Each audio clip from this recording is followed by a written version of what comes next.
మహబూబాబాద్ జిల్లాలో పోలీసులు బీఆర్ఎస్ నేతలపై ఉక్కుపాదం మోపుతున్నారు. మాజీ మంత్రి సత్యవతి రాథోడ్ను పోలీసులు హౌస్ అరెస్ట్ చేశారు.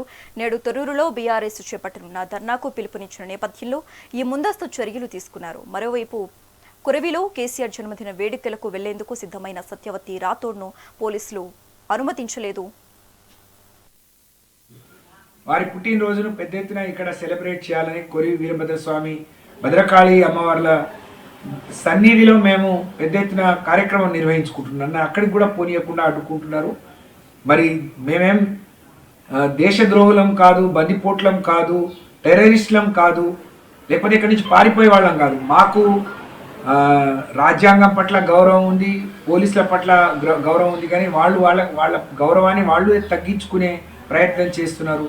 కొంతమంది పావులుగా మారుతున్నారు. ఇది సరి అయింది కాదు అని చెప్పి హెచ్చరిస్తూ ఇలాంటి ఎక్కువ రోజులు కొనసాగవు. తప్పకుండా ఆ రోజు పోలీసుల గౌరవం పెంచడానికి కేసీఆర్ గారు ఫ్రెండ్లీ పోలీస్ అని వాళ్ళ గౌరవాన్ని ప్రపంచంలో నిలబెట్టే విధంగా ప్రయత్నం చేస్తే మిమ్మల్ని వాడుకొని మీ భుజాల మీద తుపాకులు పెట్టి మమ్మల్ని కాల్చే ప్రయత్నం చేస్తున్నారు.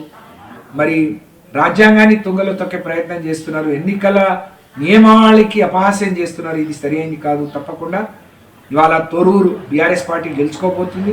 గారు పుట్టినరోజు, వారి పుట్టినరోజును పెద్ద ఎత్తున ఇక్కడ సెలబ్రేట్ చేయాలని కొరివి వీరభద్రస్వామి భద్రకాళి అమ్మవార్ల సన్నిధి